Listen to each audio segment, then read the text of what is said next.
The synthesizer space is really crowded now with Serum 2, Phase Plan and its semi-modularity, Pigments with its unique effects, retro effects, and unique engines. So why use Vital in 2025 and beyond? Well, besides its price point and the great user experience, I think one reason to use it is for Karplus-strong synthesis. The reason I like Vital for this is because of these filters.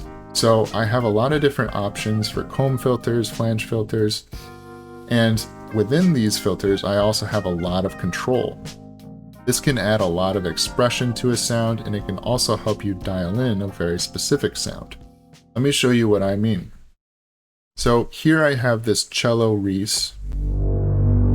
It's basically made from a cello, and it might not necessarily make somebody think of a cello, but it kind of has more character than just using oscillators. And I can add expression to this. For example, I added the mod wheel to this blend here. So listen to what happens if I increase the mod wheel.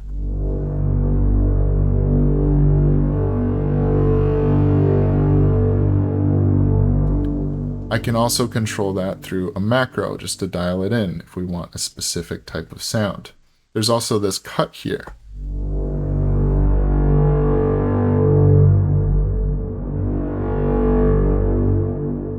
So these are really great for adding expression or getting something specific. And then I can also play around with different filter types and dial in that sound that I want. Now, the secret sauce to a sound like this is in the noise. So for example, if I reload my preset here, if I were to swap that out for just some regular old white noise, if I go to factory here, it's kind of a cool sound. It still works, but it kind of loses that acoustic character of the original. The sample without any of the comb filterings just sounds like this.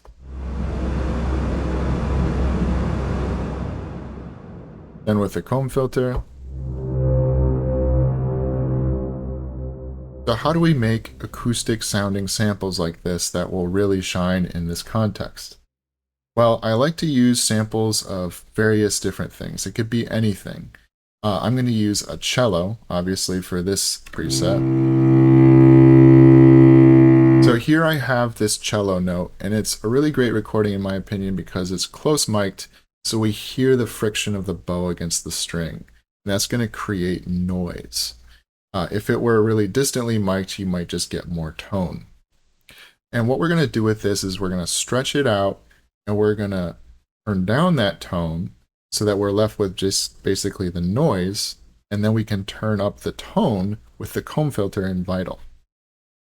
So one way we can do that is by using Paul X Stretch. And this is a free plugin that lets you stretch out a sample here. So if I load in this sample, it looks like I've already done quite a bit here, but basically I just increases the stretch amount and then the FFT size all the way, and then hit play.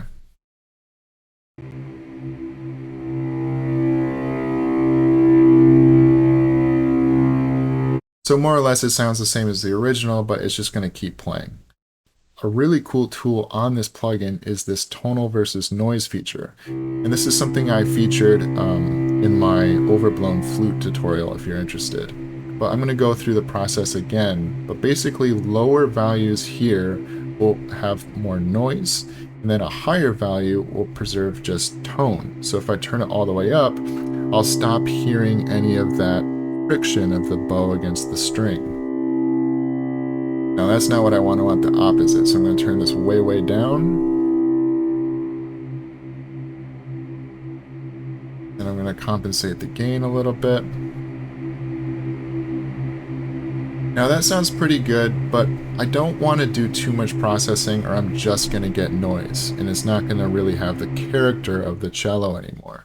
In fact, if I turn it all the way down there, I will lose the sound entirely. So how do we cut out the rest of the tone? Well, one way we can do it is with the spectral compressor. So this is a really useful tool because it's basically like a multi-band compressor, but instead of 3 bands, it has thousands. And we can even increase that like this. Now, if I turn down the threshold, it's only going to be turning down the frequencies that are crossing that threshold. That threshold is different depending on the frequency. It's lower for higher frequencies. Now I can adjust that with the shape here, the slope. But basically I think the pink noise setting is pretty good for me. Now if I turn this down a little bit more, I can turn up the ratio more. And now there's a lot less tone to the sound. We can compensate there. Now, if I bounce this out, I think this would work pretty well. Now it's going to sound a lot different than my final result here. My final result sounded like this. Quite a bit different. So you can experiment with different settings in Pollak Stretch. You can experiment with the spectral compressor. Or if none of those work, you can do it the old-fashioned way. Now let me show you this really cool plugin, M Equalizer. I'm going to grab a new one here. Now the reason I really like the M Equalizer, once again, apart from being free, is I can add in harmonics of a frequency. So check this out. If I find my fundamental here, maybe it's right there, about a C, then I right-click this, I can really dial that in by just clicking frequency here, just choosing C. It's really cool. You can hit octave down, octave up, hit OK. Now I can add in harmonics. So this is kind of like what I was doing in Vital with the comb filter. But in here, we're going to do it in reverse. We're going to cut those frequencies out. Now I don't need all those frequencies, all those harmonics. So you can choose which harmonics. You can even like isolate different harmonics here. And then let's turn them down. I'm going to increase the Q, decrease it so that I'm only cutting out these narrow resonant frequencies. You can control how much of the high harmonics we're cutting. This. And that's a way you could do it manually. This is particularly good if you have a sound that doesn't have too many resonant frequencies in it, or if all those resonant frequencies are specifically harmonics, like there are no inharmonics in the sound. This could work really well. So usually I'll just use either spectral compressor or MEQ, but I've done both. So that's really how you can dial it in. I highly recommend you bounce several different versions, maybe like 12 different versions with various levels of processing, because it's very hard to know while you're doing this how well it will work once you're using it in Vital. So that's exactly what I'll do, is I'll just bounce out like 12 of them, and then I'll choose whichever ones work best. Once you're happy with that, bounce it out. And then in Vital, you load it in, and it's going to work a lot better than just some white noise or some pink noise, or at least it's going to have a lot more character to it. Now, you don't need to use stretched out samples. I've also used just like cluster chords. So let me show you another example. This bowed piano swell is one of my favorite sounds in this entire pack.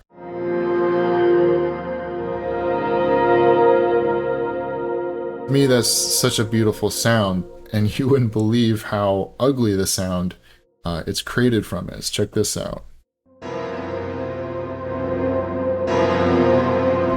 It's a very dissonant cluster chord, but the chord really works, and it works for Karplus-strong's synthesis because we're using the comb filter with almost 100% resonance, which is cutting out those clashing frequencies from this original chord that don't necessarily line up with the harmonic series of whatever note I'm playing. This just goes to show that you don't need to cut out every single resonant frequency for this to sound good. Some of that clash can actually sound good, especially if you're turning up the mix of the comb filter and it's very resonant. You can also get great results by using just a transient. I have a whole pack of transients here, and these are just noisy little clicks and clacks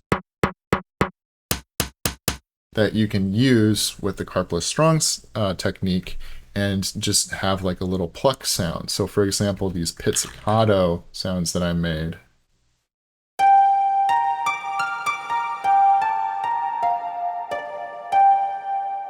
Almost like a harp or like a pizzicato stringed instrument. And I'm doing a little bit of extra processing to make it a little bit more expressive. So let me show you what I'm doing here. I have the comb filter on the noise. The noise by itself is just this, right? Just a click. And with the comb filter, And then with this filter 2 here, the reason I have this filter 2 is to cut out some of the lows and the highs. So I have this bandpass filter, and once again with Vital, I have a lot of flexibility with these filters. So what I'm doing is I'm having envelope 3 modulate the blend of this filter. So the beginning of it is much brighter, and then it sort of fades to a darker sound like this. And I also have velocity controlling that modulation amount. So if you look visually here, you can see a high velocity is going to open up in the high register, more so than a low velocity. Then I also have this LFO in point cycle mode. And this is another cool thing you can do in Vital. I set this to freeze, and basically this is just going to modulate between 100% here and 0% here every other note. You can see that one was up here, this one's down here. That one's up there, this one's down here. And you can probably barely hear a difference, so let me exaggerate it for you. And it's affecting the tuning a little bit because it's this cut thing. This cut also changes the shape of the comb filter. So that just adds a nice variety. A lot of times in a stringed instrument, somebody will be plucking with more than one finger, and those fingers will be at different points of the string, which have slightly different timbres. So that can kind of emulate it, give it a little bit of realism, and prevent it from having that machine gun repetitiveness that you get from one sample playing over and over again. And you can even add some randomness if you want to any of these parameters to add a little bit more realism as well. So anyways, that's it for this tutorial. I hope you enjoyed it, and thank you for watching.